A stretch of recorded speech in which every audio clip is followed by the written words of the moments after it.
You have learned Python, SQL, and all other mathematical concepts like linear algebra, matrix, coordinate geometry, calculus, probability, and statistics till now.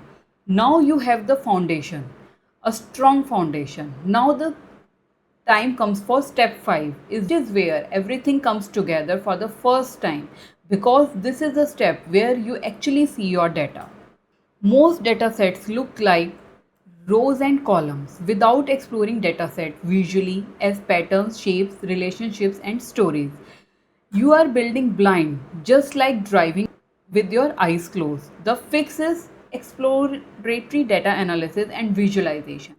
And once you learn this, you will never look at the dataset the same way again. Before you build any machine learning model, you must understand your data. It is a process of analyzing and visualizing data to get insights before modeling begins.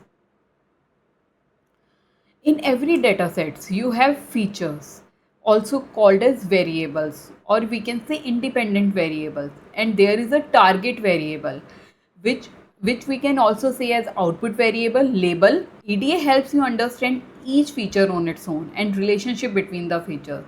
There is a beautiful phrase that captures it perfectly. A picture is worth 1,000 words. When we were kids, we understood storybooks through pictures, not paragraphs or text. Similarly, the goal of exploratory data analysis is to explore your data in as many ways as possible until you have understood it completely and create a beautiful story out of it. We will use two libraries, Matplotlib and Seaborn. Matplotlib is the foundation, the most widely used plotting library in Python. And Seaborn is built on top of Matplotlib and makes beautiful statistics visualization with much less code. And we are going to use very famous Iris dataset with a data of 150 flowers. The IRIS dataset is a classic dataset with 150 samples, 3 species, Setosa, Virginica and versicolor, and 4 features, sepal length, sepal width, petal length and petal width. In this dataset, we have 50 samples per species, perfectly balanced dataset. Now let us start analyzing. EDA has two main types. The first is univariate analysis, where you analyze one variable at a time. The second is bivariate analysis, where you analyze the relationship between two variables. Let us start with univariate analysis. If your variable is continuous, like petal length, you use histogram, box plot, and PDF curves to understand its distribution. If your variable type is categorical, like species, use your bar plot and pie chart to understand the frequency of each category. Similarly, in bivariate analysis, different graphs are drawn to draw relationship between different type of variables. Let us start with univariate analysis. This is the mind map I have taken from my website. I have shared the link of this in the description box. Let me show you the code first now to understand how to import the data and how we work with both libraries, Matplotlib and Seaborn. So here we have Jupyter Notebook. We are using classic Iris dataset. Here we are importing the libraries Matplotlib, Seaborn, and importing the dataset Iris dataset. Now we are loading the dataset and trying to understand the data. Here we can see we have dataset of shape 150 with 5 features. Out of these 5 features, 4 are independent features, sepal length, sepal width, petal length and petal width, and one is our output or labels, pieces. And we can see this is a balanced data set with all the species Setosa, versicolor and Virginica each have 50 data points for each species. Here you can see top 5 rows of our data set. All the length and width is in centimeter. Now let's come to the univariate analysis. Univariate analysis, first we will do univariate analysis for the categorical variable, that is species. In this dataset we have only one categorical variable, that is species, and all other four independent variables are our continuous variables. For the categorical variable, we are taking first uh, the species and trying to plot bar plot and pie chart. Let's make a bar plot. So here you can see for all the three output species, the count is same 50 for each species. As we can say, this is of the same height. Now we can also draw pie chart for this to check the proportions. See, pie chart is created for species. Here we can see all three are equally divided at 33.3% in this beautiful created pie chart. This is a very good way to analyze that if data set is balanced or imbalanced, and we can take appropriate actions on imbalanced data set. Now come the box plot for our continuous variable. First, let's take petal length. Box plot is a very good plot to give 5 number summary. It actually gives our statistical data. Statistics like mean, median, interquartile range, which we have learned in the previous video.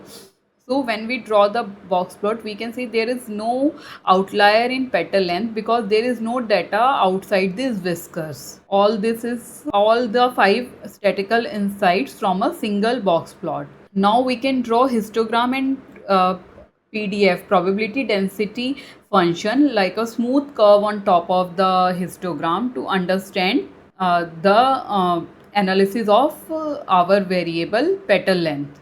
So here is the histogram and PDF for each of the species.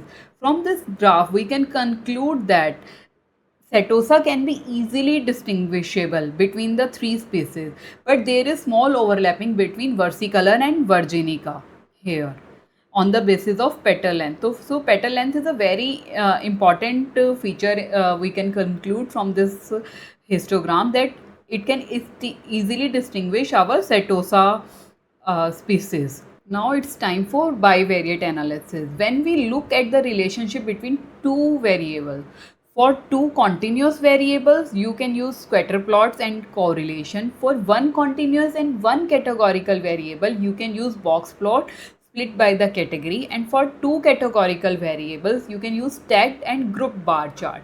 Let us see this bivariate analysis in our Jupyter notebook. And don't worry, I have shared this complete Jupyter notebook on my GitHub, and link is in the description box. You can download and practice. So let's first draw the scatter plot between sepal length and sepal width. So here we can see sepal width and sepal length. We can see Setosa can be easily distinguishable, but versicolor and virginica are overlapping mainly. So we cannot distinguish between versicolor and virginica on the basis of sepal length and width. Let's draw the box plot between one categorical and one continuous feature, that is species and petal length. Let's see how it performs. So here is the graph. See how beautifully on the basis of three species we can see three box plots are drawn on the for petal length, and from this box plot we can extract that the Setosa has the smallest petal length, and also these three are easily distinguishable on the basis of petal length, and we can say that the virginica has the largest petal length.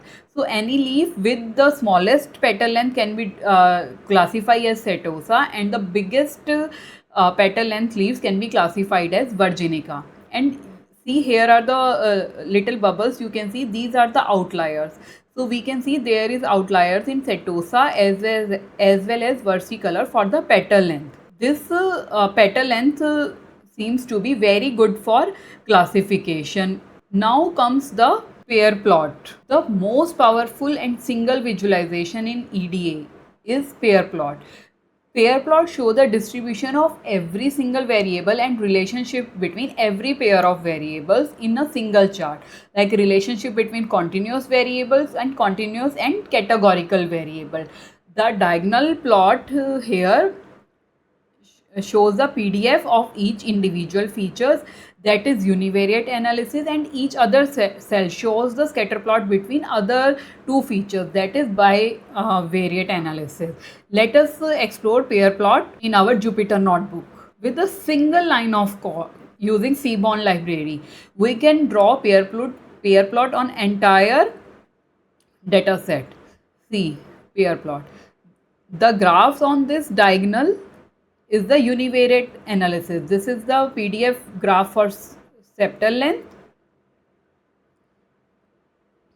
septal width, petal length, and petal width. And you can see on the basis of petal length and petal width, setosa is easily distinguishable, but on the basis of septal length and septal width, you can't distinguish between the species, especially setosa.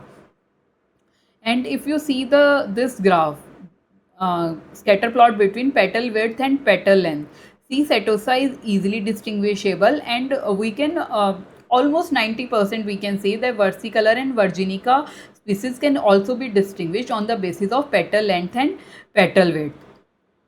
Whereas on the basis of septal length and septal width, we cannot distinguish any of the species. This pair plot has just told you which features your machine learning model should prioritize before you have written a single line of machine learning code. Now comes the last visualization, the heat map. Heat map use colors to show the correlation between every pair of numerical features. Value ranges from -1 to 1. When the value comes to 1, that means perfect positive correlation. When value is 0, that means no correlation. And when there is a value of -1, that means a perfect negative correlation. Let's see the heat map on our Jupyter notebook. So here we have executed heat map on our Jupyter notebook. So we can see 0.96 value here. It is the correlation between petal length and petal width. So petal length and petal width is showing very good positive correlation. Similarly, sepal length and petal length also show very good correlation, 0.87, and similarly petal width also show good positive correlation with sepal length. But if we see, sepal width show negative correlation with all the other three features, and it is not as much relevant, as much negative correlation. It is not close to -1.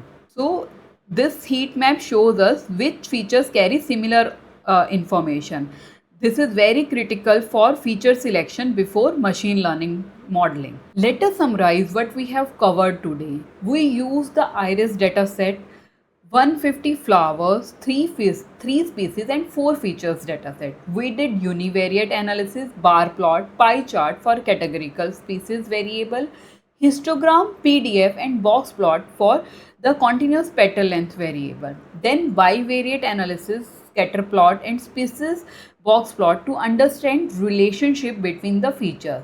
Then the pair plot to draw all the variables together, and finally the heat map to understand correlation.